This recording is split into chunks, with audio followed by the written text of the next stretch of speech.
Good afternoon. My name is Jackie Hoyt, and I'm the president of the Johann Fust Library Board, and it is my pleasure to welcome you to this beautiful library loggia for today's literary series event, where we're featuring one of Boca Grande's most admired and beloved local authors, Susan Hanafee.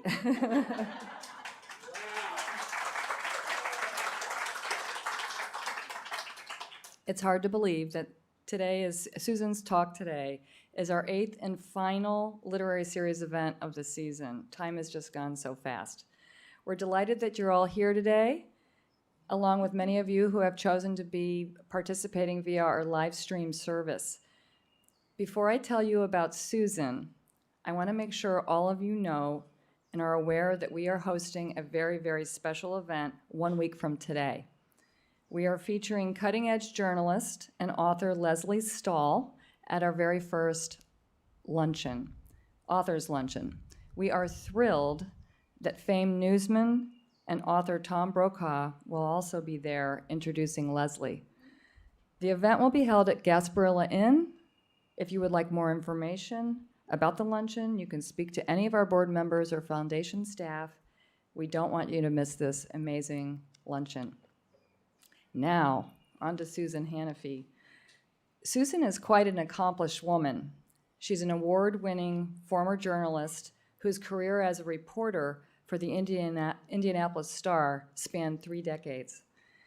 She also formerly headed corporate communications for 2 major organizations, Ipalco Enterprises, a significant utility service company that supplies electricity to all of Indianapolis and surrounding areas, and Cummins, a leading international power and technology company. This afternoon, Susan plans to share her thoughts on writing, and specifically her mystery novels, Leslie's Voice, Scavenger Tides, and her newest book, The End of His Journey, a sequel to Scavenger Tides. Interestingly, both of her last 2 novels are set on an idyllic island in Southwest Florida with colorful characters that may seem somewhat familiar to you. Susan has published other books, Red, Black, and Global, The Transformation of Cummins, Rachel's Island Adventures, a collection of children's stories, and Never Name an Iguana and Rutabagas for 10, are essays and observations on life. You can find her blogs at susanhanafee.com. I have 2 quick housekeeping items. Please silence your cell phones if you haven't done so already. And just to let you know, Susan has graciously offered to sell and sign books after the program. So without further ado, I present to you Susan Hanafee.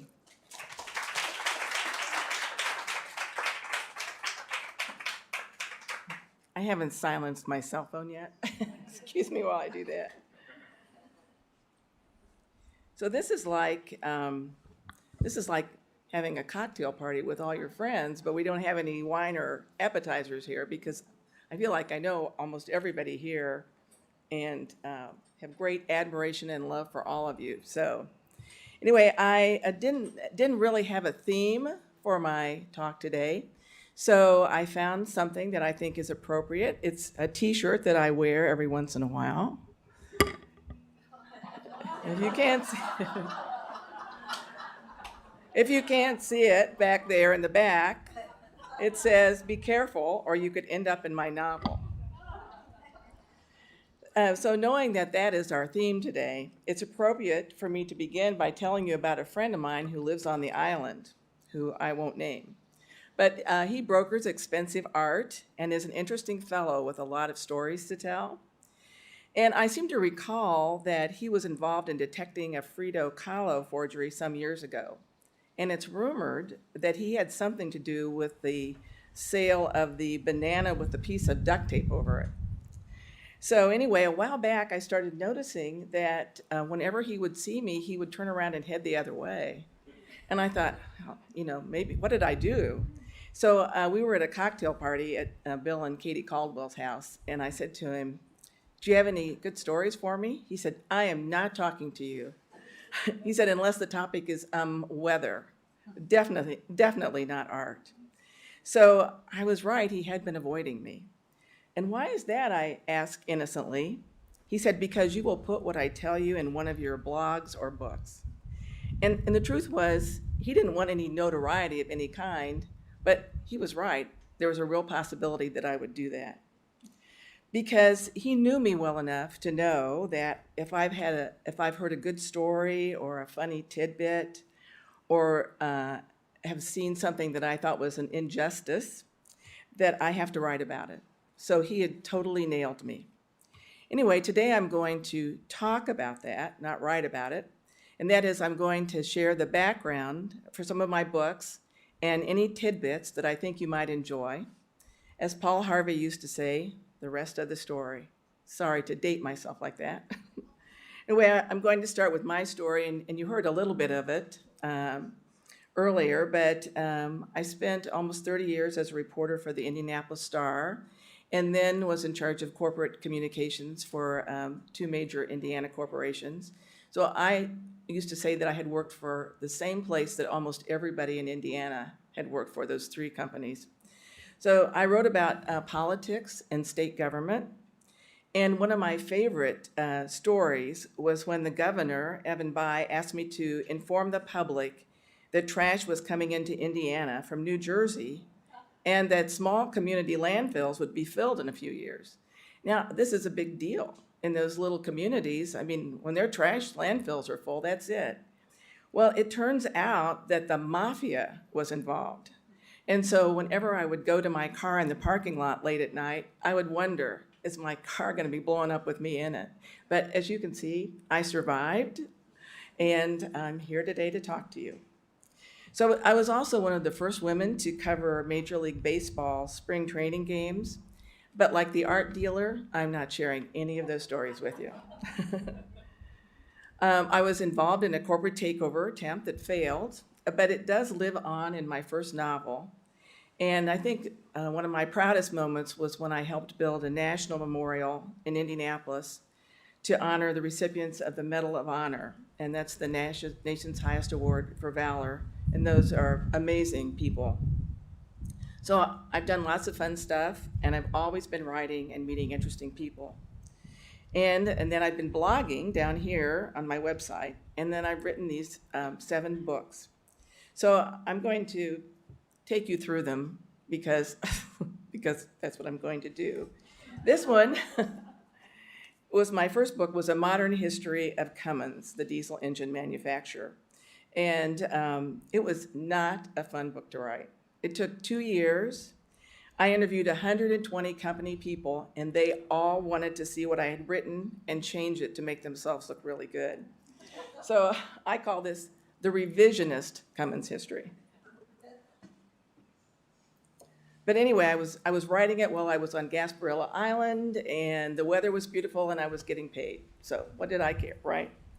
Well, while researching the book, I discovered one of my all-time favorite Cummins stories. And it's probably not as funny for you guys because you don't maybe know Cummins that well, but Cummins was founded in 1919 to provide employment to young Christian men in southern Indiana. So that theme kind of went through the company. A little stuffy, a little self-righteous and self-important, but it was still a great place to work. Anyway, it seems that back in the 1970s, on a whim, Cummins bought a famous ski manufacturing company named K2. Maybe some of you skiers know that brand name. Well, Cummins really didn't know anything about skiing or skiers. They didn't even know why the tip turned up on the end. And they didn't realize that many young, healthy skiers, men and women, just love to have fun. Cummins was just trying to diversify. So anyway, you can imagine the shock waves when the powers that be heard that K2 and its fun-loving customers had put on a wet t-shirt contest. And the young ladies that took part in the contest and pictures from the event were going to be featured in Playboy magazine with full credit to Cummins' ownership. So, disregarding the adage that there is no such thing as bad publicity, the heads of Cummins nearly all had heart attacks. So Cummins quickly dumped the ski company, but only after the CFO had gone to every drugstore in Bartholomew County and neighboring counties and bought up every single Playboy he could find. So from then on, Cummins stuck to its diesel engine knitting and stayed away from anything that featured, if you pardon my expression, TNA. So there are no K2-like stories in my Cummins history book, but if corporate turnarounds are your thing, the transformation of Cummins is available in the library if they haven't put it in the annual book sale, which has happened a couple of times, she said good-naturedly. So my second book is a collection of children's stories, as she mentioned, and they are all set on Gasparilla Island, and they revolve around Rachel and her little brother Will and the dog Buddy, and Grandmother Brown, who lives in a place that is not unlike Sea-Watch. And the stories are meant to be fun, but also to have messages for kids about treating each other with kindness and respecting the environment. And having said all of that, I think the best part of these books are the illustrations. And the artist who did them lives in Inglewood, and her name is Maggie McClellan. And she has taught art classes here on the island, and she's a Hoosier, so we have that great connection. But one of my favorites is her painting of a woman at the dog show, which you can see this later. The character's name is Mrs. Bottoms.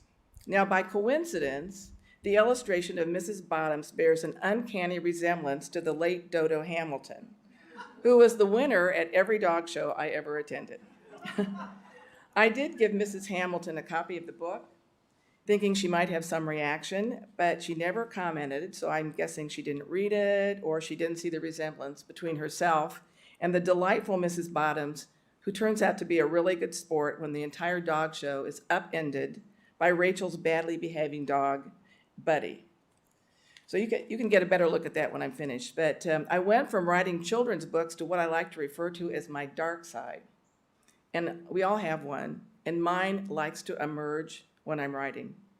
It was shortly after I retired from Cummins in 2002, and I decided to write a novel, and it had to be under a pen name. So, because I was going to use sex in it. So I chose the name E.C. Thomas, and I decided to call the book 6 Weeks from Tuesday. I can't even remember why, but I must have been channeling the K2 wet t-shirt event when I wrote it, because it had plenty of graphic sex and earthy characters. And I'd like to tell you that my mother, who was an English teacher and poet, would have been aghast, but she was pretty open-minded, so maybe not, I don't know. Anyway, the book gave me a chance to get even with every creepy, handsy character I'd ever known in the corporate workplace. This was before the Me Too movement. Some of you unlucky ladies know what I'm talking about.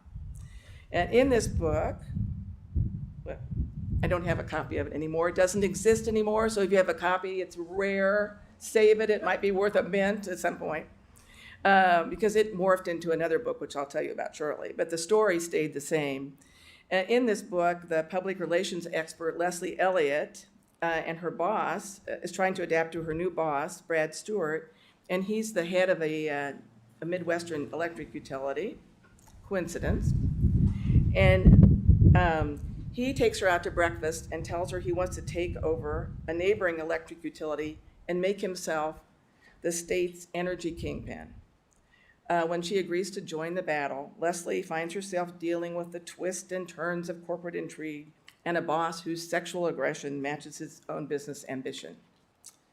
Anyway, here's what one reviewer had to say about the book. Colorful characters, breezy dialogue, and a plot that keeps the reader guessing are the perfect background for the introduction of the savvy and independent Leslie. He called the novel smart, sexy fun.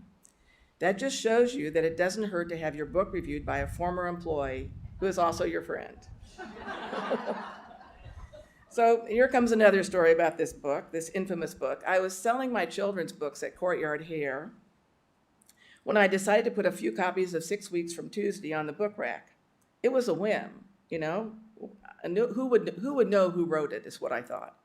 Only Diana, my hairdresser. How many people go to Diana here? And Sue, the owner of the beauty shop, knew for sure. Unfortunately, Diana told Carol Elwood that I was the author, E.C. Thomas, and Carol, my friend, dutifully purchased a copy. Carol, who sadly passed away last year, was the sweetest, most cherubic person you would ever want to know.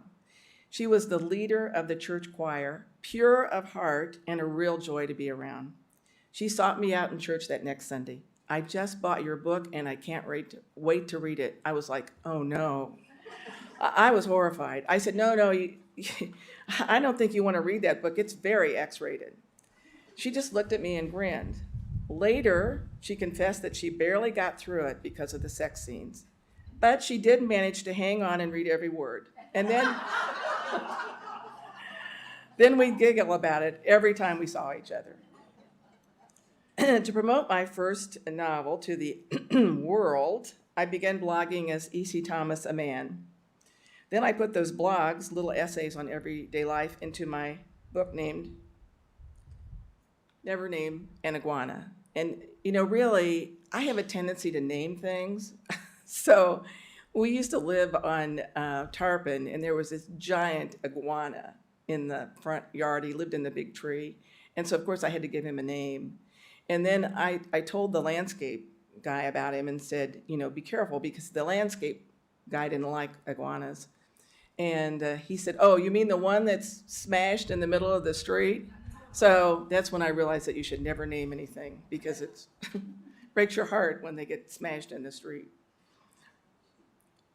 Anyway, that was fun, but I thought to myself, gee, if 6 weeks and Never Name an Iguana become bestsellers, and wasn't that a pipe dream, EC would get all the credit. Oh, what a tangled web we weave when we publish under a pen name. So my next blog book was Rutabagas for 10. And Sandy Jacobs told me I should hold up my books, so that's why I'm doing that. I'm not done with Sandy yet. And so the time it came out, I had stopped blogging as E.C. Thomas and decided to publish my weekly essays under my own name. And the Rutabaga titles has to do with my friend Elise Elliott, who asked me to bring rutabagas for Christmas dinner at her house. I was like, what happened to green bean casserole? I didn't know what rutabagas were, let alone how to cook them, but I did decide that would make a funny blog, so I couldn't pass up blogging about this funny vegetable. Anyway, Elise's husband, Bob, who has written his own book called Make Your Point, I think a lot of you know Bob Elliott. He used to write for the paper. He said my writing was a little Maureen Dowd, some of David Sedaris, and a bit of Andy Rooney. He put me in great company, and then he told me that Never Name an Iguana and rutabagas are perfect for the bathroom. At least they found a good home. So flash forward to the start of the COVID pandemic in March 2020, and I had written a draft of my first mystery, which I called Scavenger Tides. I wanted it to be a continuation of Leslie's story. But remember, all 5 readers of my first novel thought it was work of the cranky former journalist E.C. Thomas. Only Carol Elwood and Diana at Courtyard Air knew the truth. Suddenly, I hated good old E.C. He was making me miserable. He was messing with my career as a novelist. I plotted to kill him off or have him retire. Eventually, he faded into obscurity and hasn't been heard from since. So long, E.C. During that first COVID summer, I rewrote 6 weeks. I toned down the sex a bit, tightened up the writing, and republished the book under my name and with a new title, Leslie's Voice. Now, probably you don't know who this is on the cover, but she's sitting right there. I just couldn't resist using my friend Candace Ward on the cover of this book, even though she really doesn't have anything to do with it. She is. Anyway, the plot didn't change, but Carol Elwood bought this book too and read every word. What a woman.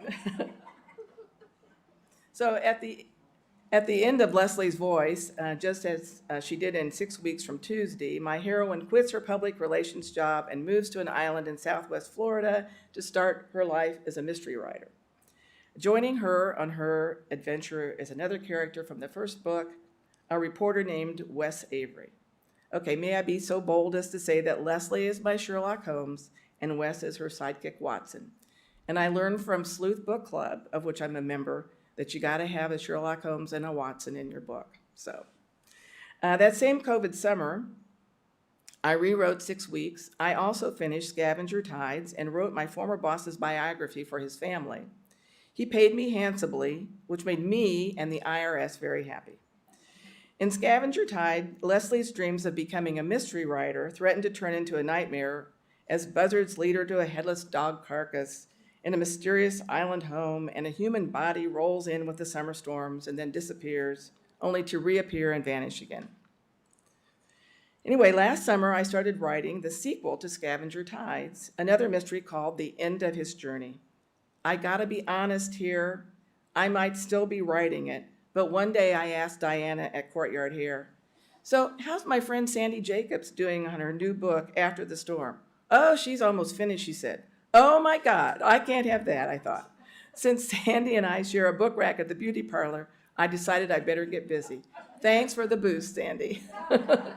And by the way, I'm glad to see you here today because that means you're not writing on your next book. Yet, right? So fictional characters Leslie and Wes play a big part in the end of his journey, just as they do in Scavenger Tides. But the real journey is taken by a character who is based on a man that lived in Boca Grande and who passed away a couple of years ago. Some of you may have known him. His name was Terry Tyler, and in the book I call him John Mason, or the Pale-Faced Man. This is how John Mason and the story are introduced at the end of the journey. Wes Avery, the reporter for the local paper, the Island Sun, has seen Mason in the Tarpon Bar and been intrigued by him. He learns from the bartender that Mason has had a tragedy in his life and has become a heavy drinker. Wes finally gets to meet Mason, and they agree to examine the idea of working on a book together. So Wes takes Leslie along to hear the story, and this is what he tells her. He says, this is from the book, John Mason has lived on the island forever. He's been into old paintings, antiques, stuff like that. Had a young son, guy in his 20s, who died in 2000, shot himself in the head. Police ruled it a suicide, then an accident. Mason and the locals think there was more to it, a cover-up of some sort, although I don't know why, I don't think anyone has offered up a motive. So when they arrive at Mason's home, Leslie describes him as a smallish man, not more than 140 pounds, with wispy brown hair, a pale drawn face, and eyes that had been emptied by his sorrow, she guessed. Anyway, so Wes and Leslie make a commitment to help John Mason find the answers he's seeking, and the journey begins. But I want to tell you a little bit more about Terry Tyler, the real John Mason. He came to our house to look at several pieces of antique furniture about 9 years ago. There was something about him, a kind of sadness mixed with a sense of cynicism. He was not your ordinary island resident. I never gave him much thought after that, even though I occasionally saw him around the village. Then one day, Gail Cleveland, owner of Smart Studios, said, "You need to do Terry's story." And I said, well, I don't know what Terry's story is. She said, I know he'd be willing to talk to you about it, but you need to call him before 11 while he's still sober, she warned me. So in the small yellow house he was renting on Damn If I Care Street, right over there, Terry told me what happened 20 years ago at the infamous collection of cottages on 18th Street, known as Journey's End. It was one time a destination for vacationers, the end of the development on the island. Most of these properties are now individually owned. Terry's son Ty, who was 22 at the time, was partying with a few friends in one of the cottages on the property. There was a lot of drinking and horsing around. One of the partygoers produced a gun. The police report said Ty took the weapon, a Glock, put it to his head, and pulled the trigger. It was a horrible tragedy that made no sense. The police at the time didn't help the matter. Partygoers were given only cursory interviews and mostly told different stories to the police. The shooting scene was not marked off, but cleaned up and rented 2 days later. The bullet wasn't recovered until 5 weeks later. To this day, many old-time islanders still say the word murder when they talk about the shooting. Terry hired a private detective and a lawyer to fight the case in civil court. Nothing came of it. 20 years later, he was still seeking answers as to what happened that night to his precious son.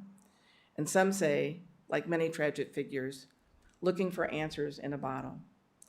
After a couple of meetings, Terry gave me boxes of materials, newspaper clippings, depositions. We met a month later, and I told him I couldn't write the book the way he wanted me to. I can't accuse someone of murder. There is no proof. We'd both be sued. I can fictionalize it, but that's it. When I left his home that day, I knew he was mad at me, and that was the last time I saw him. He died a couple of months later. Maybe it was alcoholism. Some say it was broken. He was broken by all those years of heartache. I looked at that stack of papers that Terry had given me for almost a year and finally started writing. Scavenger Tides ends with a cliffhanger. My plan was to resolve that ending and weave in a version of Terry's story that wouldn't get me into trouble with the people who were at Journey's End that night and who still have ties to the island. Journey's End became seaside cottages and 18th Street became 15th. Characters were added to the crime scene and names and even genders changed. Other plots were added. The end of his journey was the result. It is Terry's story as much as anything, even though it is fiction. So I guess you're starting to figure out where I get my ideas. It's so easy. Look around. The room is filled with ideas. How about the Art Center and Royal Palm Players? Perfect venues for a murder or two. Dead bodies on the beach. Unfortunately, it has happened. And the characters, the island is filled with them. So how about this idea? Picture a librarian working late in the upper floor of the building here. She is upset after having an argument with a prominent local author. Suddenly, a shot rings out. She slumps over a copy of his newest book, her blood splattering the printed page. When police go to the author's home, he has also been murdered. Who did it and why? So I shared with you the details of the shooting that led to my writing the end of his journey, but the idea for Scavenger Tides started with Mark Spurgeon, the realtor. You all know Mark? Yeah. He's a great guy. He's got lots of good stories. And he told me about drug dealing in Boca years ago and how planes used to come into that airstrip over there and pick up drugs and take them elsewhere. And that was, of course, before the strip was accommodated fixed to accommodate private jets. And he told me about a nearby island where a woman was buried alive and held for ransom. So the plot for Scavenger Tides also developed during a very bad period of red tide. I think it's the worst that I can still remember. I was working for Cummins and down here for 4 months, and every time I stepped out the door, I could smell the fish and see those buzzards circling. And then when I would go for walks in the morning around Gulf Shores Boulevard, I would pass a large house that had been under construction for many years. Sadly, it has its own tragic story to tell of a man who wanted to build his dream home and was harassed by a neighbor and a handful of Charlotte County officials who were later reprimanded for their actions. He was forced to spend untold thousands defending himself and then passed away. It is commonly known as the Turtle House. Are a lot of you familiar with that? It's a pretty interesting story. So during the years of legal entanglement after his death, the house remained unfinished and the worksite deteriorated. One day I noticed that someone had put the sign Y on one of the posts surrounding the property. There were buzzards hanging around. The opening scene in Scavenger Tides was born. I later met the woman who finished building the home to fulfill the wishes of her late husband. Her name is Leslie. What a coincidence. And she has become a good friend. Another buddy of mine, who's in the audience, who I won't name, has been wanting me to do a story about a possible kidnapping of a wealthy island resident.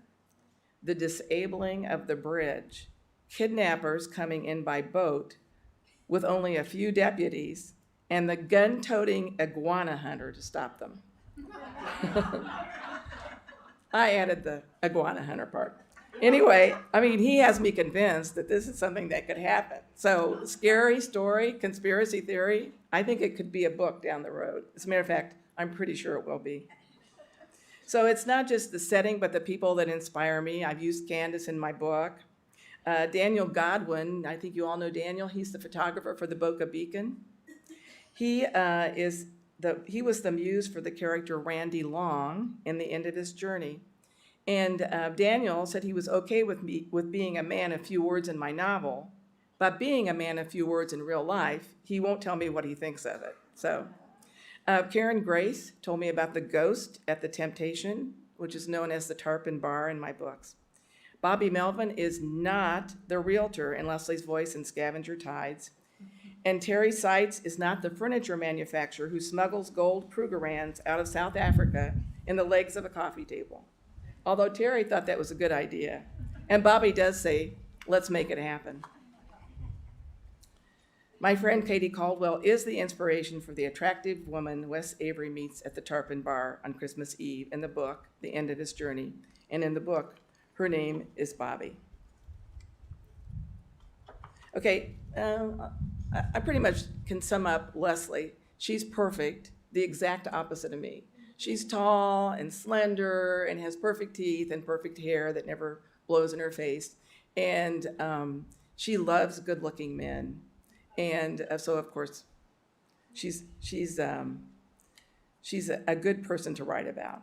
But my favorite person in the book really is Wes Avery, the reporter. And in Leslie's Voice, I pictured Wes as an old-time newsie from the 1960s and the 70s, like the kind I worked with when I was one of only 4 women in the city room. And we did have a woman from the women's department that tried to get a job in the city room, and she came dressed as a man. And they just looked at her like she was out of her mind, but I knew what she was saying to these guys. I was lucky to be there. So most of the men there in the newspaper business were unhappy loners with stories of their own to tell. Many were World War II veterans, and I was a kid just out of college, and I loved them. So I want to describe Wes because this is exactly the way the newspaper men were when I started.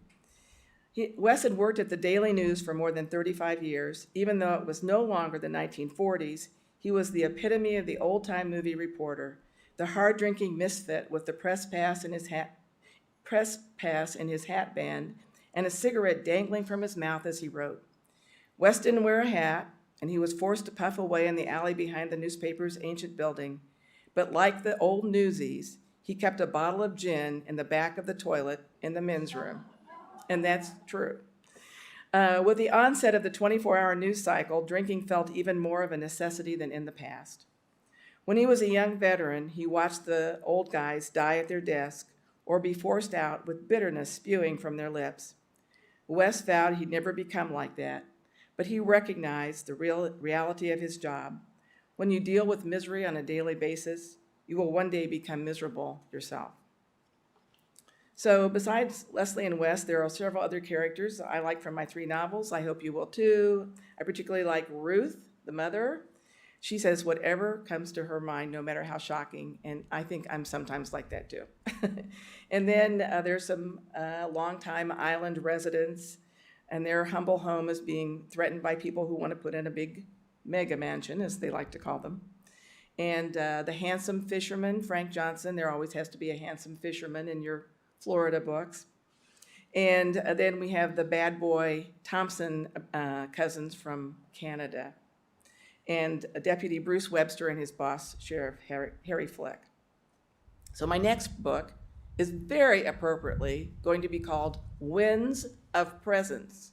And I think that's why the winds came up today. And this is a sequel to The End of His Journey. I'm going to start writing in earnest next month, unless Sandy has already started her book. She has. Hey, I've got to get home and get busy. I'm sorry. Anyway, this story centers around a controversy in the island church over a remodeling project. Imagine that. I'm sure there has never been a building project that didn't involve controversy and egos and people wanting to kill each other. Not literally, of course. But in this book, I make the killing or killings literal. So I have written the prologue and outlined the book, and if you'll bear with me, I'll read the way it starts, and then I have 2 concept ideas for the cover, and so you get to pick which cover I use. Now, I know which one I like, but Ian says if I ask you to vote, Ian's my partner. Oh, there he is right back there. Hello. Ian says if I ask you to vote and you vote for the one I don't like, I still have to use it. So anyway, so here I am reading from a book that has not been published, and I can't even guarantee that this will be the prologue when I finish it, but here we go. The clatter of the wind chimes smashing onto the deck not far from where he was sitting drew the man's eyes from the printed page to the darkening sky. When another gust rattled the floral arrangement on the small table beside him, he grabbed the spode vase his wife had filled with daisies that morning and hurried inside. Palm fronds hanging languidly over the sandy roadway a few minutes earlier were now standing at attention, pushed at right angles to their trunks. First one coconut and then another let go and crashed to the ground, barely missing a yellow golf cart parked curbside. Shell and sand fragments from the road whirled up, forming miniature twisters that marched a foot or so and then died down, only to reorganize seconds later. Alice Gherkin eyed the ominous clouds as she exited her silver Mercedes to a flash of lightning and an ear-shattering boom. Her plans to host a dinner party on the lanai to impress guests with her spectacular view of the Gulf of Mexico were fading with each smack of thunder. Damn weather, she said, as she scurried to the covered steps that led to the side entrance of the island's First United Church. The wooden door was normally locked during the week to keep out the curious and anyone inclined to vandalism, but when Alice pushed on the wrought iron handle, it creaked open easily, then fought the wind as she tried to close it. "Hello, yoo-hoo," she called out. She smoothed the wind-blown strands of her blonde, chin-length hair and climbed the steps that led first to the small belfry and then into the church sacristy where Pastor Billy Cordray put on his vestments each Sunday. She wondered if the building committee chair had arrived and was waiting for her in the sanctuary along with the bachelor minister. She had plenty to say to both of them. But when she entered the church proper through the sacristy door, she could see that it too was empty. It was 3 weeks ago that Alice rose from her pew during Christmas service to express displeasure with the church's planned $2 million renovation. "Why are we doing this? None of us really want it. You are railroading it through," she had said. Some nodded in agreement. Others gasped at such heresy on a Holy Weekend. "And why don't we ring the church bell anymore to start the service like we used to?" She remembered asking that question as an afterthought and being surprised to hear from the pastor that repairing the bell tower was part of the planned reconstruction. More foolishness, she thought, as she returned to the belfry, put her hands on her slender hips, and surveyed the small room. On one wall was a hook over which the thick brown cable used to ring the bell was partly coiled. Her eyes followed the rope upward to a hole in the ceiling. Rain had penetrated the opening and warped the boards that sealed off the bell from the room where she was standing. Alice had noticed bits of sawdust on the floor when she entered the room and now assumed they'd come from the opening. Termites at work, she guessed. The whole island was infested with them, but such a small issue. Tenting first, then new wood, a sheet of roof protector. 3 hours work by Willie will fix that, she mused. At most, a couple $1,000s. Alice's late husband had been a builder in Aspen, amassing a fortune that allowed his widow to live out his retirement dreams in Southwest Florida. He taught her about construction, but she learned even more about it from Willie, a muscular, well-spoken handyman in his early 50s. She had hired him to do odd jobs and expanded his responsibilities to include servicing her on those weekends she wasn't playing in mahjong tournaments. She reached out, uncoiled the rope, and gave it a mighty pull. A loud clang was followed by the creaking of wood, a few thumps, and more sawdust falling to the floor. Now that's a righteous sound. A little tinny on the tone, but nothing to be ashamed of. I'll give it another pull. That should get the pastor's attention. Outside, straight-line winds, later estimated to have the strength of a level 1 hurricane, bundled palm fronds, limbs, stones, and shells into a destructive package that slammed against the church and its 80-year-old bell tower. At the exact moment this mighty force of nature struck, Alice gave the cable a second yank.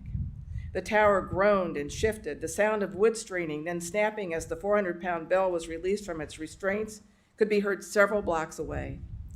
Pastor Billy, ready to leave his office next door for a meeting with the disgruntled parishioner, parishioner, also reported hearing an enormous thud and a soulful bong when the cast bronze object connected with the hapless woman standing below it.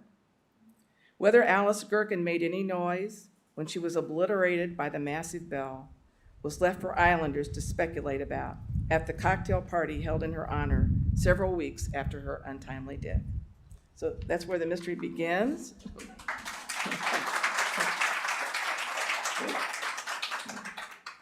We'll be voting in just a minute. When Martin Walker, the writer, was on the island, I was telling him about this, and he said, well, why don't you have the bell trap her? And then you can have her freed, and then you can kill her off later. And I thought, well, that's an idea. I'm not as clever as he is, so I don't know. But I just got an email from him the other day. I was like, an email from Martin Walker. I was so excited. He said he'd finished reading the end of his journey during his flight to Berlin. So I was very honored to receive a note from him, but I had to scratch my head when I read it. He said, "You're best, I think, with the atmosphere, the old and new houses, the vegetation. Well done, Martin." Vegetation? Old houses?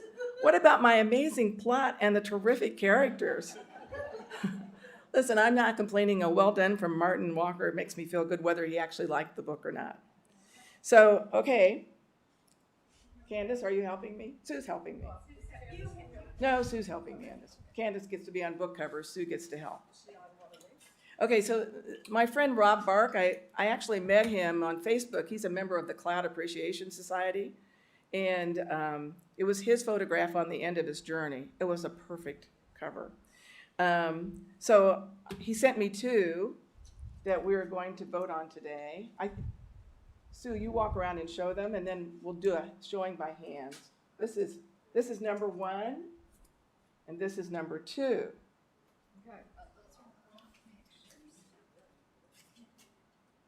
And if I get a better photograph, I'm not saying I'm not making 100% commitment, but I thought those were both pretty interesting. And I can see a face. Do you see the face in the one on the? Yeah. Oh, do you want to see it again? Oh, you have to come back again. Okay. Oh, you might want to. Can they see it out there? This is an important decision, guys. So. Oh, you want to see the face? Do you need her to come out there so you can see better? Go, can you head over there?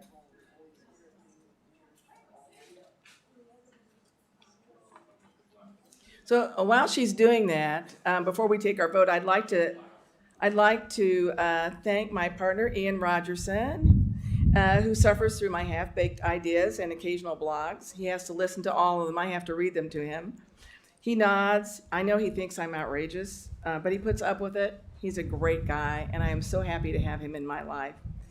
And also, I want to thank my friends who have allowed me to use bits and pieces of them in the books, and all of you who are going to be more than happy to show up as characters in my book one day. And I'd also like to thank the people that have read my early drafts, Stephanie Williams and Karen Zarcy among them. They have really helped me. We're all in the Sleuth Book Club together. And my friend Bo Hamrick, who keeps me current on weapons, all things military, and has great story ideas. And okay, are we ready to vote? Okay, so, will you help me count? Count the votes? Yeah, we're gonna. How about applause? Oh, you want to do an applause? That's kind of hard. I was thinking a show of hands. All right, show of hands. This one, number 1. Uh-oh, looks like it's going to be close. Okay, number 2. Uh-oh. It looks like number 2 wins. Okay, I just want to say, what is wrong with you people? That is a peaceful, sweet book cover, and this is a murder cover. Okay, so I'm gonna think about it. How about if I use this on another book? Okay, so thanks to you for all your time. I didn't notice anybody nod off, and that's a big accomplishment. So thank you very much.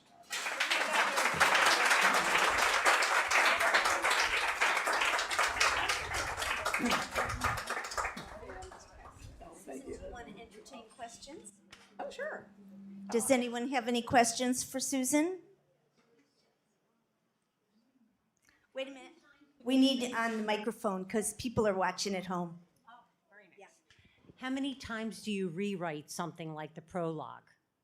Like the prologue, I drive myself crazy. I used to be this way when I was a reporter. We had a 6 o'clock deadline, and I would just kept editing and editing and editing. I'm the same way with the books. I mean, I think I probably redo my books, edit them 100 times before I'm ready for them to go, which means I got to write fast. I got to write fast to keep up with Sandy. She writes a lot faster than I do. So, yeah, I mean, I want everything to be great. Yes, Sandy. Wait a minute, Sandy. That's the difference is you think when you write. I just write and I think later. Why did I write that? Oh, well, you know what's interesting? I always say when I'm talking to people, I wish I had a computer in front of me because it's my fingers that do the thinking. And I just kind of go along with whatever they come up with too. So there's a little bit of that, what do they call it? Unconscious writing or something. And I tend to see a movie scene. So I decided that Wes Avery was going to look like Daniel Craig. And I kind of like belittled him a little bit in the first book, so I had to move him over to Daniel Craig. He had to go to exercise class and kind of get rid of his beard gut a little bit. So. Where are we going to do the book signing? Any other questions? Any other questions? Okay. Okay, thank you so much for coming. I really appreciate it. You're a great audience. Thank you.